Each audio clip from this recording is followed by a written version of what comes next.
Están como tímidos. Muy bien. Quisiera que se tomaran 2 minuticos para que saluden. Saluda a la persona que está al lado. Se pueden poner de pie. Dígale bienvenido, bienvenida. Sé que llevan harto rato sentados.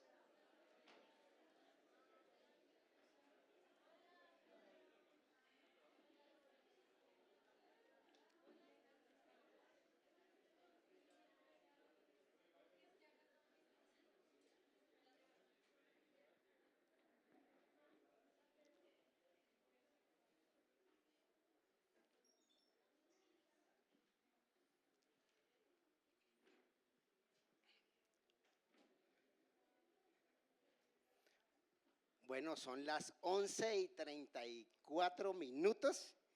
Y bueno, les doy la bienvenida. De verdad que es un gozo poder estar nuevamente con ustedes y que estén en el mejor lugar. Antes de comenzar, quisiera darle un saludo muy especial a las personas que han cumplido año este mes. Recuerdo a Álvaro Flores, a Ana María y no sé quién más, tal vez se me escapan otros, pero también quiero darle un feliz cumpleaños a Gabriela, cumplió ayer 15 años y un aplauso para ellos. Qué hermoso es poder ver a nuestros chicos crecer. A Gaby la hemos visto desde que nació, desde recién nacida en esta congregación y ayer cumplió sus 15 años. Para mí, de verdad que es un motivo de mucha alegría verla crecer en el Señor. Así que permítame orar. Bueno, su papá en este momento está predicando en otro lado y por eso yo lo estoy haciendo acá. Dios, gracias, porque tú eres bueno, Señor. Te amamos, Padre, y te damos muchas gracias por tantas bendiciones tuyas recibidas. Gracias por la vida de nuestros hermanos que cumplieron años. Qué beneficio nos da, mi Señor, al permitir que cada vez tengamos ese privilegio de vernos unos a otros, cumplir un año más de vida. Pero lo esencial es que permanezcamos en ti. Así que, mi Señor, yo te pido que la cuides, que la guardes, que la protejas, que no permitas que nunca se aparte de ti, que al contrario ella entienda quién eres tú y quién es ella en ti. Te amamos, precioso Rey, y te bendecimos. Amén y amén. Bueno, y ahora me gustaría que colocaran sus celulares en modo silencio. Voy a colocar el mío igual porque creo que no está. Y dispongamos este tiempo para seguir adorando a nuestro Señor. Hoy el Señor tiene una palabra muy especial para nosotros. Estoy seguro que sí. Hace 8 días el predicador nos hablaba. Estamos tratando una serie de cómo glorificar a Dios en cada etapa de nuestra vida. Y entonces Joe, a través de Joseph, hace 8 días nos habló ¿de qué? De nuestra juventud. O sea que todos, fue un mensaje para todos nosotros, porque todos estamos ¿qué? Jóvenes, tengo un espíritu muy joven. Y hoy vamos a continuar en otra etapa de nuestra vida, que por lo general viene en nuestra juventud y un poquito después. Pero para ello quiero comenzar con una historia. Hace muchos años, por ahí en 1986, hace ratico ya muchos de ustedes no habían nacido, pero sí, el mundo viene así. Hay mucha gente atrás de nosotros y va a haber otra después de nosotros. En esa época era militar activo y estaba en un batallón y pasó algo especial. La guardia es el lugar de entrada y hay un jefe de guardia, por lo general es un comandante de grado sargento. Y había uno muy particular, 1,50 de estatura, o sea, un poquito más pequeño que yo, algunos centímetros, delgadito y con una pistola que le llegaba hasta por acá. Una 9 milímetros grandísima, entonces verlo era especial, ver a este hombre. Pero tenía un carácter. Todos los soldados le tenían miedo. Ese hombre daba una orden y todo el mundo corría. Era un domingo a las 2 de la tarde y estaba en ese puesto. Cuando llegó una señora como de unos 70 de estatura, un bolso grande, un poquito acuerpada, bien vestida, y ha cogido a este hombre y lo coge a puro bolso. Y le pegaba y todo el mundo quedó asombrado. Era su esposa. Era su esposa. No sé cuánto tiempo duró haciendo eso, el hecho es que ella sale y se va. Y él manda a formar a todos los soldados y empieza a regañarlos. Indios traidores, ¿cómo es posible que el enemigo lo ataque a uno y no lo defiendan? Y da risa, eso me pasó, todo el mundo nos reíamos por eso. Y hoy quiero hablarles del matrimonio. Ese es nuestro tema para hoy. Y entonces pensaba en eso, que a veces vemos el matrimonio de esa manera, ¿sí? Pero no solo quiero hablar de matrimonios, sino de esta etapa en la cual somos un poquitico más grandes, hemos crecido un poco, algunos Dios les permite casarse y otros no. En 1 Corintios 7:31 Pablo dice que a los que disfrutan de este mundo, habla de los solteros, de las solteras y los casados, ¿sí? Y él da una instrucción que ojalá ni las viudas ni los solteros se casaran, porque es mejor ese estado para servir al Señor. ¿Y por qué es mejor? Porque los casados y las casadas tienden a agradar ¿a quién? A su esposo o a su esposa. Y entonces a veces pueden dejar de un lado las cosas del Señor. Entonces este mensaje es para cada uno de nosotros, casado o soltero, casado o soltero. Yo no sé qué venga a su mente cuando escuche la palabra matrimonio.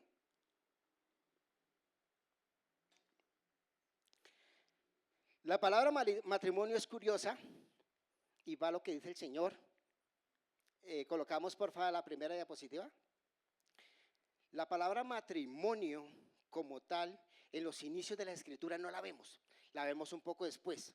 Pero esta palabra proviene del latín, de dos palabras, matre y monion. Matre es una palabra que significa madre. Y monion es un sufijo que dice estado o momento. Entonces, mirando etimológicamente, quiere decir el estado donde la mujer puede ser madre, donde abre matriz. Y es exactamente lo que Dios quiso decir cuando fue el Génesis. El día de hoy nuestra enseñanza va a ser un matrimonio para la gloria de Dios. ¿Cuántos anhelamos tener un matrimonio para la gloria de Dios? Entonces los casados levantan la mano y las casadas también, ¿cierto? Ojalá que nuestros matrimonios no sean como el de ese señor que les acabé de contar.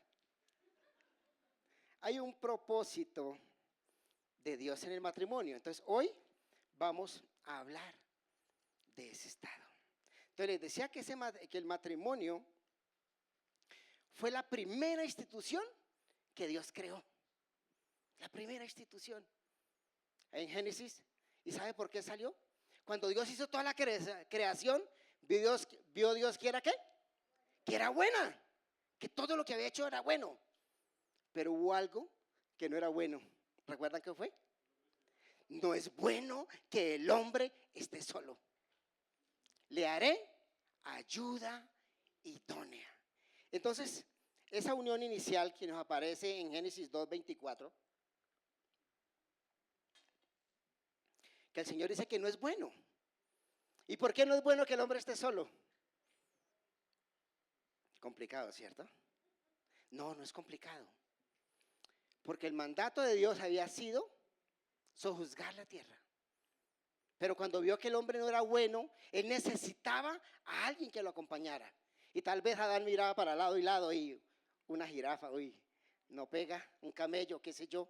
Miraba a todos los animales y había algo que no complementaba a Adán. Y Dios sabía qué era. Y entonces conocemos el relato que lo duerme, extrae una costilla y hace a ese ser perfecto. ¿Y qué dijo Adán? Oh, carne de mi carne, hueso de mis huesos. ¿Y será llamada qué? Varona, porque del hombre ha salido. Qué hermoso entender eso, ¿no? Hoy quiero que miramos cuatro verdades que nos van a ayudar a entender lo que es un matrimonio para la gloria de Dios. El matrimonio no es el centro de batalla que tal vez había en este hogar. El matrimonio fue diseñado por Dios como una bendición. Dice la palabra de Dios que el que haya esposa, ¿haya qué? Haya el bien. Y haya misericordia de Dios. Cuando las escrituras se refieren a esa ayuda idónea, la palabra es un eiser, en el griego. Quiere decir un ser el cual está a tu lado, que no es inferior a ti. Es igual delante de Dios, tiene el mismo valor, con unos roles diferentes, pero es igual a ti. Solo que te complementa de tal manera que tú como hombre no podrías cumplir las cosas si ese ser no está a su lado. Es como que si vamos a la guerra, no la ganamos si ese ser no está a nuestro lado. Así de importante es la esposa para la esposa y lo que Dios tenía en mente. Entonces, les decía que quiero que hablemos de cuatro verdades. Porque el matrimonio hoy en día está muy tergiversado. Las personas se casan con un animal, se casan con un árbol, se casan en personas del mismo sexo. Y yo no quiero entrar ahorita en discusiones de ese tipo, pero quiero hablar las verdades que el Señor nos habla en la palabra de Dios. Cuando Él crea al hombre, la mujer dice, varón y hembra, los creó. Y Génesis 2:24 dice, por tanto, por esto dejará el hombre a su padre y a su madre y se unirá a su mujer y los dos serán una sola carne. Y la primera verdad que quiero que miremos es el matrimonio como un reflejo de la unión entre Cristo y la iglesia. Los dos serán una sola carne. Grande es ese misterio, más digo esto respecto a la unión de Cristo y la iglesia. Dice que es un misterio que el matrimonio sea un reflejo de la unión de Cristo con la iglesia. Y podríamos mirar aquí muchos aspectos, pero quiero enfocarme en esto y hacer una pregunta. ¿Qué refleja hoy nuestro matrimonio? ¿Qué ven las personas de la afuera? Si eres casado o de ti como soltero, ¿qué pueden ver las personas que están a nuestro alrededor de nosotros? Y me surge una pregunta, ¿cómo soy yo como persona? ¿Soy una persona de fácil acceso? ¿Es fácil hablar conmigo? ¿Contigo es fácil hablar? A veces nosotros, cuando nos casamos por ideas equivocadas. No entendemos lo que es el matrimonio. Y entonces nos cansamos pensando en un cuerpo, en una inteligencia, de pronto en un bolsillo. ¿Qué más? No sé, pueden haber muchas cosas que se casan. Pero atrás de eso hay un carácter. Es un carácter que sale muchas veces después de la noche de bodas. Un carácter a veces difícil. Porque a veces llegamos al matrimonio con heridas profundas, con cosas del pasado. Y a veces pensamos que mi esposo o mi esposa me las va a solucionar. Y resulta que no, que esa persona llega con otras heridas iguales y hasta más profundas. Y entonces empezamos a tener esas luchas. Cuando dice que dejará el hombre a su padre y a su madre y se unirá a su mujer y los dos serán una sola carne. Dejará. Ahí no está diciendo que los abandonen, no habla de eso. Está hablando de qué? De prioridad. La prioridad. La prioridad para el casado debe ser su esposo o su esposa. Y preguntaba, ¿cuánto necesitamos aprender como esposos? ¿Cuántos errores hemos cometido? Porque a veces nuestra prioridad no es nuestra esposa. Muchas veces la prioridad es la iglesia. La prioridad primera debe ser Dios. Y segunda debe ser nuestro esposo o nuestra esposa. Pero nuestra prioridad a veces es el trabajo, el estudio, hacer dinero. Y no es que sean cosas malas. Pero la prioridad que el Señor nos está hablando aquí es ¿quién? Nuestro esposo o nuestra esposa. Y dice, dejará a su padre y a su madre y se unirá a su mujer y los dos serán una sola carne. Está hablando de qué? Unidad. Entonces hay una prioridad que yo dejo todo y me uno a mi esposa o mi esposo y vamos a hacer una sola carne. Cuán complejo es pensarlo, ¿cierto? Cuánto complejo es vivirlo, pero es la forma como el Señor lo diseñó y lo mejor para nosotros. Y cuando habla de una sola carne no significa que los dos tenemos el mismo pensamiento, porque el Señor sabe que somos diferentes, pero los dos caminamos para el mismo lado. Los dos diseñamos para dónde caminar. ¿Y para dónde caminamos? Si los dos somos cristianos, pues para donde el Señor. Ahí no hay pérdida. Por eso es que el Señor dice, no te unas en yugo desigual.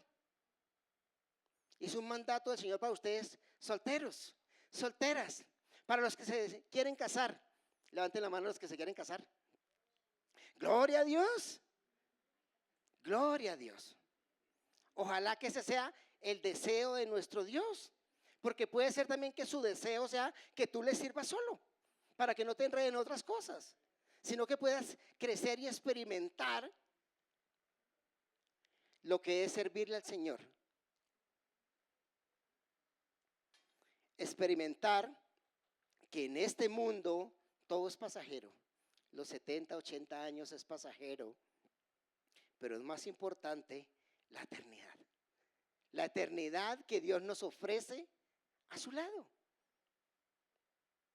La eternidad que nos dice que pongamos nuestra mirada en las cosas de arriba. Que mientras estemos en esta tierra, estemos pensando en las cosas de arriba. Entonces el hombre deja a su padre, a su madre, da prioridad y unidad a su esposa. Pero cuando dice que es un misterio que respecto a Cristo, la iglesia, ¿qué dejó Cristo? ¿Qué dejó Cristo?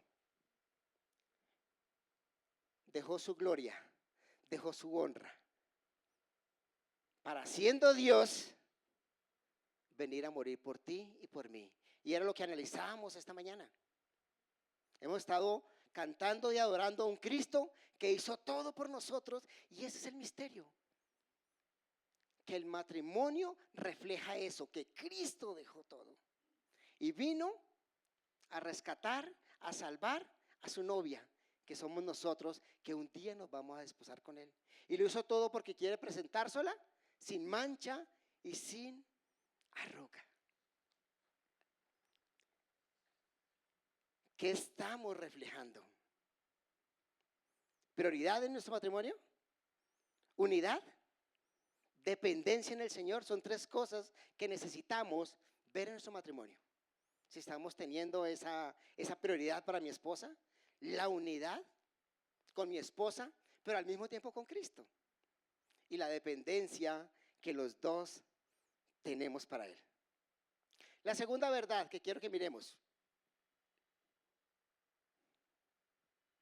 La confianza en Cristo como fundamento de nuestro matrimonio. A veces la confianza nuestra con nuestra esposa de pronto no esté fundamentada en las cosas que deben estarlo. Y nuestra confianza está en el dinero que ganamos juntos. Tenemos una unidad, gastamos, comemos, hacemos todo juntos, pero nuestra confianza de pronto depende de mi esposa, porque es la que trabaja, porque es la más inteligente, porque es la que mejor le va. Entonces yo confío en mi esposa porque ella sí logra todo. O mi esposa confía en mi inteligencia, en mi fuerza, en mi sabiduría. Y si tú analizaras hoy cómo están tomando las decisiones en tu hogar, ¿qué podrías decir? ¿En qué confías realmente? ¿Confías en tu sabiduría? Muchas veces confiamos en nuestra sabiduría, en nuestra habilidad, en nuestro instinto para los negocios. Es que yo tengo un instinto. Yo tengo un instinto, vamos a invertir en DMG. DMG. Y es una historia que conozco, muchos compañeros míos invirtieron en DMG. ¿Y ahí qué pasó? Se enriquecieron de pobreza porque perdieron todo. Perdieron todo. Cuando hablaba con ellos me decían, eso es lo último. Eso es bueno, mira, ya le dieron 20 millones, llevó 20 millones y le dieron 40. Y él vendió la finca y llevó 80 y en ese momento quebró. y no le dieron nada. Nuestras decisiones muchas veces no están fundadas en llevar al Señor, sino que tomamos decisiones por nuestra inteligencia, por nuestras emociones. A ver, ¿a quién le ha pasado que ha tomado decisiones por emociones? ¡Qué negocio tan bueno!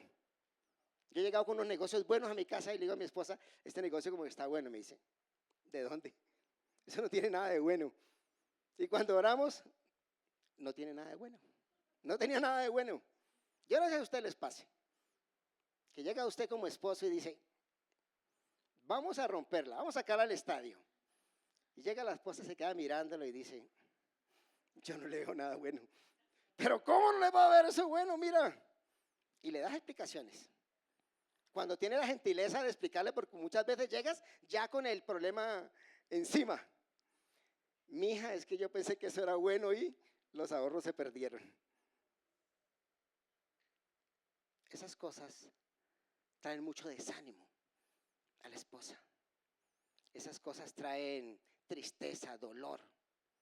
Y en vez de ese fundamento de unidad, lo que hace es ¿qué? Ir separándose. ¿Por qué? Porque ese hombre o esa mujer, porque del otro lado también se da, tomaron decisiones basadas en sus ¿qué? En sus emociones. No confiamos en nuestro Dios para llevar las circunstancias. Otra cosa puede pasar es que tomamos decisiones cuando hay pruebas y no tenemos paciencia.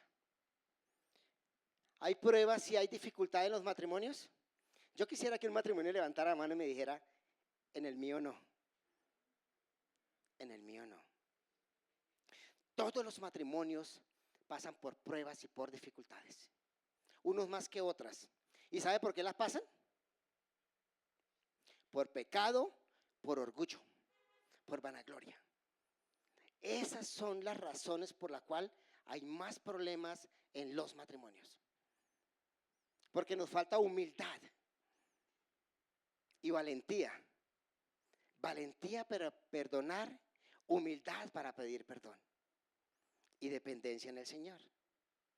Entonces, cuando vienen los momentos de prueba, tratamos de solucionar esos problemas sin llevarlos al Señor, sin orar juntos, sin depender juntos. ¿Qué significa entonces poner nuestra confianza en Dios, en Cristo primero? Significa que no dependamos de nuestro orgullo o nuestras emociones o de la sabiduría humana para tomar decisiones. Que no dependamos de ello. Que dependamos de la palabra del Señor, de los consejos sabios que nos da la Biblia, de los consejos sabios que nos dan las personas a nuestro alrededor, las personas que Cristo ha colocado alrededor nuestro. Siempre habrá personas que Dios coloca para darnos un consejo sabio. Lo que pasa es que a veces no queremos atender ese consejo, porque nos creemos más sabios. Mija, ten cuidado. No tengo cuidado. Y después, uy, cuánta razón tenía mi mamá. Cuánta razón tenía mi papá. Me lo dijo, me lo advirtió. Y ahora estoy cargando con parte de eso. Confiar en el Señor significa reconocer que en cada decisión debe estar el Señor. Hay decisiones que nos parecen muy fáciles y las tomamos solos. Pero al final esa decisión fácil me resultó en un dolor de cabeza, porque no la consulté con el Señor, porque no dependí de Él. Confiar en el Señor significa que necesitamos aceptar que hay diferencias como pareja, que van a haber dificultades, que usted no se casó con alguien perfecto. Esa persona que está frente a usted, llámese esposo o esposa, es igual de pecadora a usted. Es igual. O de pronto usted es más inclusive que ella. Y necesita de su misericordia y su perdón, y usted necesita entender eso. Necesita entender que si usted confía en el Señor, ese problema lo pueden resolver. Lo pueden resolver. ¿Y sabe qué va a pasar al final? Un matrimonio fortalecido. Una pareja que entiende que son dos pecadores delante del Señor y que con Él pueden salir adelante. Pero que solos pueden llegar, ¿sabe dónde? Al divorcio, al divorcio. Y ojalá en los cristianos, yo no quiero en este momento hablar de aquí para atrás. Yo no sé qué haya pasado en tu vida o en la mía, no quiero pensar en eso. Pero quiero pensar que el matrimonio, que el divorcio no es una palabra que se nombra entre nosotros los cristianos, porque no es el deseo de Dios. Porque necesitamos entender y confiar en Él, que Él puede solucionar cualquier problema que haya dentro de su matrimonio. Póngale el nombre que quiera. Si quieres, ponle uno de los más difíciles, que es infidelidad. Si quiere, ponle ese, que es uno de los más difíciles y más complejos, y lo entendemos porque es algo por lo cual se duele mucho. Pero hay un principio en el amor de Dios que es ¿qué? El perdón. Y el Señor dijo, ¿perdonen cuántas veces? Hasta 70 veces 7. Quiere decir que no tiene cuenta. Quiere que hay un principio que nos llama como cristianos a perdonar. Pero hay un principio también que nos llama a no ser infieles. Sí, porque, ay, como me van a perdonar, entonces lo puedo hacer. Es algo que nosotros necesitamos trabajar, hombres y mujeres. Y cualquier otro pecado, póngale cualquiera que sea allá en adelante. Necesitamos entregar nuestra vida en confianza y dependencia al que puede, al que tiene el poder para restaurar. El que no remienda, el que hace las cosas nuevas. El que tiene misericordia nueva para ti, para mí, cada mañana. Cada mañana, y eso es lo bonito con el Señor. Que nosotros podemos llegar a Él en cualquier estado, en cualquier circunstancia. Y si nos arrepentimos de corazón, ¿sabe qué va a pasar? Que Él te va a perdonar y te va a aceptar y te hace nueva criatura y te restaura a ese lugar como hijo de Dios, con acceso a que Dios escuche tus oraciones día a día. Tercer punto, el amor sacrificial de Cristo como el corazón del matrimonio cristiano. Dice Efesios 5:25, maridos, levanten la mano los maridos. Maridos viene de maridar, de casar, o sea, todos los que se han casado son maridos. Maridos, amad a vuestras mujeres. Mira a tu esposa y dile, te amo. Te amo, esposa mía. Así como Cristo amó a la iglesia y se entregó a sí mismo por ella. Uy, aquí la cosa se complica. Escuchamos amar y podemos amar a nuestra esposa. Pero hay un cómo. Y es como Cristo amó a la iglesia. ¿Y cómo amó Cristo a la iglesia? Sacrificialmente. Sacrificio. ¿Cuánto necesitamos? Y yo necesito aprender de ello. Necesitamos, maridos, aprender de este mandato del Señor. Amarlas como. No dice entiéndalas, dice ámelas. Ámelas, ámelas como. Necesitamos entender a Dios, que Dios no se equivoca. Dios no se equivoca y Dios creó a la mujer de una manera perfecta. Todo lo que Dios creó fue perfecto. La mujer es perfecta, fue diseñada diferente, más sensible. Ellas ven cosas que a veces nosotros no vemos, pero ellas lo ven. Hazle caso. Cuando ella le diga, ten cuidado donde posas tus ojos, algo está viendo. Cuando te diga, ten cuidado a dónde te llevan tus pasos. Hace 2 días mi esposa me dijo, ten cuidado con tus palabras.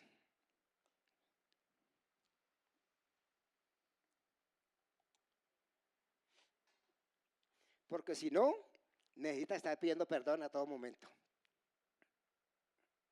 Cuán sabio consejo. Y las palabras que yo había dicho, para mí eran buenas palabras, no eran malas. Pero la forma y en el contexto que se escucharon, no sonaron bien. Porque podía ofender a alguien sin querer ofenderlo. Pero fue el consejo de mi esposa, ten cuidado con tus palabras. ¿Cuánto necesitamos cuidar nuestras palabras? Nuestras palabras hieren. Y es algo que tú como esposo tienes que aprender. Sacrificar cosas, estamos hablando de sacrificio, de entrega, de no ser tú, de ceder cosas. Y una de las cosas que más daño le hace a un matrimonio son las palabras. A veces no es el dinero, a veces no es la necesidad que hay. Son las palabras con las que tu esposa te refiere a tu esposo o esposo a tu esposa. Palabras que no afirman, palabras que no edifican, palabras que no generan confianza. Oiga, cuán gordo y panzón estás. Y es verdad. Y es verdad. Pero ¿tú crees que ese hombre se va a sentir bien? Tal vez su carácter está bien y lo puede entender, pero no ayuda. Hace muchos años, al consultorio de mi esposa llegó una pareja a divorciarse. Siempre tratamos de que la palabra divorcio se revierta. Y mi esposa hizo un ejercicio de decirles qué lo había llevado a enamorarse, antes de decir por qué se querían divorciar. Y hubo muchas cosas bonitas que recordaron en ese momento. El caso es que ella, en las cosas que decía que no le gustaban de su esposo, es que decía, es que él siempre dice que yo tengo, perdónenme la palabra, las patas flacas. ¿Sí? Y él no sabía eso. Y entonces él con sus amigos le decía, uy, mira las piernas de mi esposa flaquitas. Parecen dos escobitas, qué sé yo, algo así. Y ella se reía, pero se iba calando en su corazón.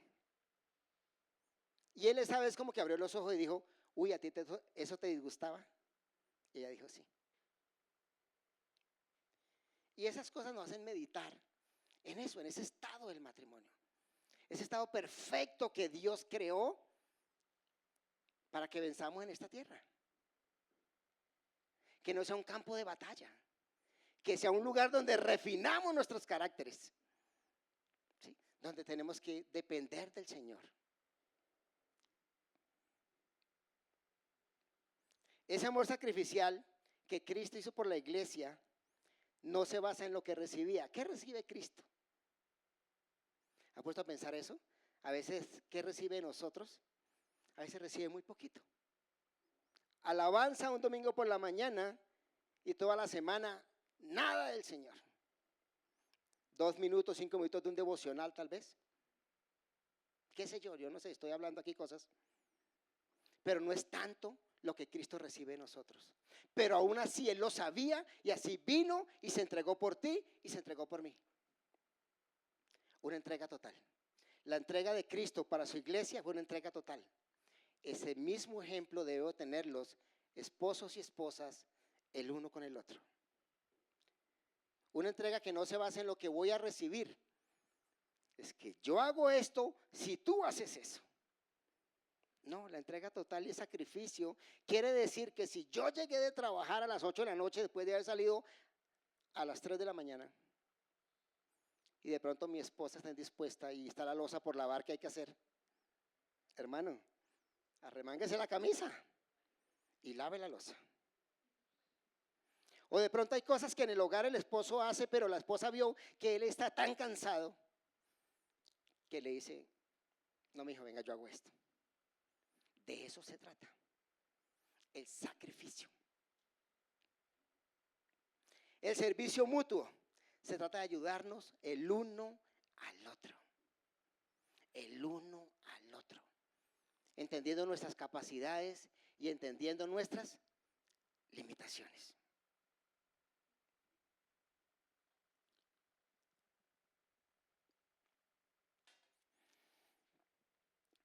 ¿Sería que si yo preguntara ahora a tu esposa, ella puede decir que sabe de sacrificios que tú haces? Los puede mirar tangiblemente, porque habrá unos que uno no se da cuenta, cosas que la otra pareja hace que uno no se da cuenta que las hace. Pero ¿verdad que podemos decir, qué ha sacrificado mi esposo para este matrimonio? ¿Qué ha sacrificado mi esposa para este matrimonio? Y tal vez podemos decir, hay muchas cosas que podemos tener claras. Qué bonito es decir eso. Mi esposo se sacrifica. Hace unos días veía un video de una hermana cristiana que la estaban criticando porque ella era muy exitosa en cosas laborales y dejó de hacer eso. No estoy diciendo que las mujeres dejen de trabajar, no estoy diciendo eso. Cada matrimonio tiene un contexto y una necesidad en su momento. Pero ese matrimonio podía hacerlo y ella dejó de trabajar y se fue a la casa a atender su hogar. Y todo el mundo la criticaba. No, esta mujer, ¿qué le parece? No, esta no está empoderada. Sí, no, ella no. Pero ella decía, cuando yo veo que mi esposo se levanta a las 4 de la mañana y hace todo el sacrificio para ir a hacer lo que hace y regresa por la noche cansado y vuelto nada, por lo que ese hombre hace por este hogar, yo lavo loza y plancho y barro y trapeo y me gozo haciéndolo. Me gozo haciéndolo por lo que él hace, porque lo entiendo. Y aprendí a hacerlo, decía, ya aprendí a hacerlo, porque no sabía ni quería ni me habían enseñado a hacerlo. El mundo enseña otra cosa.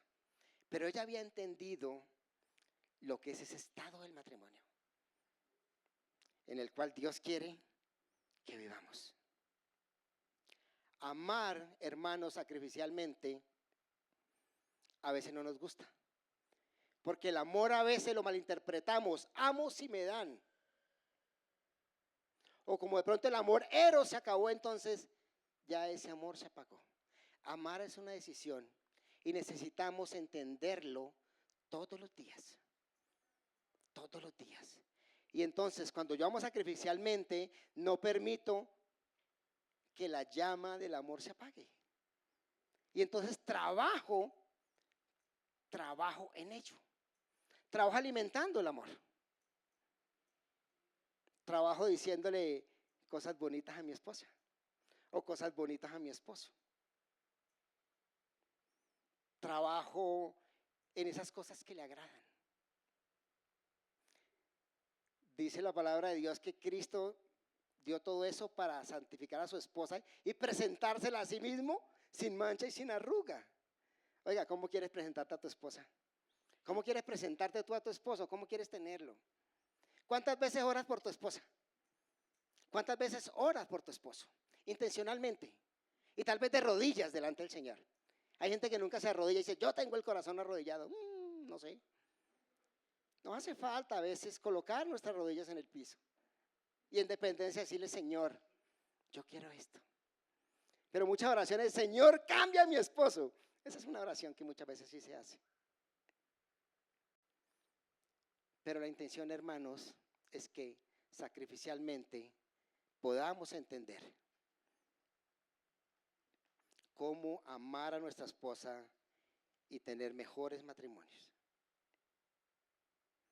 Como último punto, el Evangelio de Cristo como modelo para el servicio en el matrimonio. El matrimonio no es solamente una relación de un hombre y una mujer para hacer cosas, procrear hijos. De hijos vamos a hablar en 8 días. Por eso no he querido tocar ese tema en el matrimonio hoy. No es solo eso. Mire, el matrimonio, entendiendo como diseño divino y que traía ese grado de divinidad de que refleja algo divino que es la unión de Cristo con la iglesia, necesitamos vivir el Evangelio, vivirlo y primeramente en el matrimonio. Dice Efesios 2:8, porque por gracia sois salvos por medio de la fe. Y esto no es de vosotros, pues es un don de Dios. No por obras para que nadie se gloríe, continúa el 9. Dice que nosotros, cada uno de nosotros somos salvos por gracia. Y gracia es ese regalo inmerecido, ese favor que Dios tuvo por cada uno de nosotros al enviar a Cristo a que muriera por nosotros. Otorgándonos ¿qué? Misericordia, gracia, perdón, sacarnos de la oscuridad para llevarnos a su luz. Como matrimonio, lo primero que necesitamos entender antes de ir a predicar el evangelio a las naciones y a todo el mundo, es que yo voy a aplicarlo con mi pareja. Otorgar gracia, ese regalo inmerecido. A veces tal vez tu pareja no merezca un favor, porque el hombre o la mujer pueden ser tan insensibles y lo que usted quiera ir para allá, aplíquele el calificativo que sea, que usted dice no merece, no merece. Pero cuando tú digas no merece, mírate al espejo y tú vas a decir yo tampoco merecía la gracia de Dios. Por eso es que es un regalo, que es un favor que Dios le da, que es inmerecido. Esa misma gracia necesitamos tenerla tú y yo para esa persona que está al frente, que es pecadora. Necesitamos otorgar, dar, ofrecer de esa gracia. Porque tu cónyuge, tu esposo, tu esposa, necesitamos todos los días de esa gracia que damos el uno al otro. Yo necesito todos los días que mi esposa me ofrezca gracia. Yo la necesito. ¿Por qué? Porque aún en esta tierra, aún en esta carne, sigo pecando. Porque aún no soy perfecto, solo lo voy a hacer cuando este cuerpo esté glorificado con el Señor. En ese momento, el pecado no me va a hacer nada. Ahora no soy esclavo del pecado, soy libre del pecado, pero aún el pecado está rondando en cada uno de nosotros. Ofrezcamos gracia, sin esperar nada a cambio. Y otra cosa que yo necesito entender es perdón. Es perdón. Tu esposo o tu esposa son imperfectos. Dios, a través de Jesucristo, nos perdona. ¿Cuántos pecados te perdonó Dios? ¿Cuántos pecados te perdonó Cristo en la cruz? ¿Sabe qué dice la Biblia? ¿Cuántos? Todos. Y lo lanzó tan lejos del oriente como el occidente, que ya no se acuerda de ellos. Necesitamos otorgar un perdón, pero un perdón real. Y hay que entender lo que es un perdón real. Cristo no nos dice, arrepiéntete y mañana me recuerda el pecado que cometí. Qué bonito ejemplo, qué hermoso ejemplo. Ese pecado que tu cónyuge cometió, cualquiera que sea, no puede ser tu caballo de batalla para cuando estés emocional. Es que usted hace 50 años me sacó el billete de 20 que yo tenía y yo lo vi. Si ya te pidió perdón, hermano o hermana, lanza eso tan lejos como el oriente y el occidente. De eso se trata el perdón. El perdón no es olvidar, como alguien decía, no, usted eso no lo olvida. Perdonar es recordar sin rencor. Ya eso no me afecta, lo cual, oye, qué duro fue duro. Pero ya yo toqué el perdón. Y te prometo que voy a luchar para no estar recordando eso. Porque eso le hace daño a tu matrimonio. Mucho daño. Imagínese un esposo o una esposa que traje por fuera. Está pensando en llegar a su casa. Quiero llevarle unas flores a mi esposa. No tengo. No hay plata para las flores, miércoles, ¿qué hago? No hay plata para las flores. Y él viene de pronto con su mejor sonrisa, diciendo, ay, Señor, misericordia, perdón, gozo, es mi hogar y mi esposa, yo la amo. Y tal vez está preparando una palabra, ¿sí? Una palabra, para decirle una palabra de afirmación. Tuvo miles de problemas en el trabajo. Lo regañaron, casi lo echan. Y él viene pensando, y abre la puerta. Y se encuentra una mujer de 1,70 con un bolso. ¿Sí? ¿Qué son las horas de llegar? ¿Cómo cree que se siente esas palabras? Necesitamos trabajar en el perdón, pero un perdón genuino. Cuando vemos el perdón que Cristo nos otorgó, vemos que fue inmediato. ¿Sí? Usted no le dice a Cristo, Cristo, perdóneme, y él le dice, ven mañana, estoy ocupado, estoy en una cita. Él te perdona de inmediato. Si tu cónyuge te dice perdóname. Porque la otra vez, ay, yo no creo que eso sea sincero. Eso debe ser remordimiento y mañana vuelve y lo hace. Yo no lo perdono hasta pasado mañana. Estamos mirando cosas del corazón que le compete juzgarlas a Dios. Si Él te está pidiendo perdón, perdónala. Si mañana vuelve y peca, pues ella tiene otro problema. Primero con Dios y contigo, que también tienes que tener la decisión de decir, te perdono. El perdón es inmediato. El perdón es suficiente. Mi amor, perdóname porque yo hice A, B, C, D. No, yo te perdono por A y por B, pero por C no te lo perdono todavía. Tengo que esperar 10 años para poder procesarlo, ¿sí? Para poder entenderlo y para poder que no me haga tanto daño. Cuando no me haga tanto daño, te perdono. Perdonar es difícil. Nadie ha dicho que el perdón sea fácil. Es difícil porque tú estás renunciando a un derecho. Tienes derecho a sentirte mal y lo que quieras. Pero cuando tú perdonas, estás renunciando a eso. Y el más beneficiado eres tú mismo. Cuando tú perdonas, yo no sé si les haya pasado, pero cuando tú perdonas, dices, uy, Señor, te entrego mis cargas. Esa persona tendrá que darte cuentas a ti. Conmigo ya, saldada la deuda. Pero Dios es un Dios justo. Y si esa persona no se arrepiente, Dios se las cobra. Y ten cuidado, hermano o hermana, porque imagínese usted, su hermana orando, su esposa, porque también es su hermana, ¿no? Porque es hija de Dios. Imagine orándole al Señor, a su suegro, diciéndole, ay, Señor, encárgate de Ferney. Ay, Señor bendito. Hay que tener cuidado de cómo le hablamos, qué hacemos con la persona que está a nuestro lado.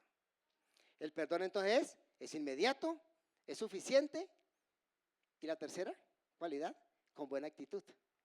Yo perdono, pero no me vuelvo a hablar. Yo perdono, pero usted lejos de mí. Eso no es perdón. Cuando hablamos de perdón, hablamos de restauración. A veces las relaciones no es posible que vuelvan a ser lo mismo que antes. Nosotros recomendamos, por ejemplo, en los novios que han terminado, ya termina esa relación, no tienen por qué estar bebiendo. Porque aunque se haya restaurado, se hayan perdonado, ya cada uno tiene una pareja. Y puede traer conflicto. Entonces le decimos, mire, traten de no hacerlo. Pero la restauración es eso, volver a la persona al mismo lugar. Entendiendo que hay espacios en los que es mejor no compartir o no congeniar.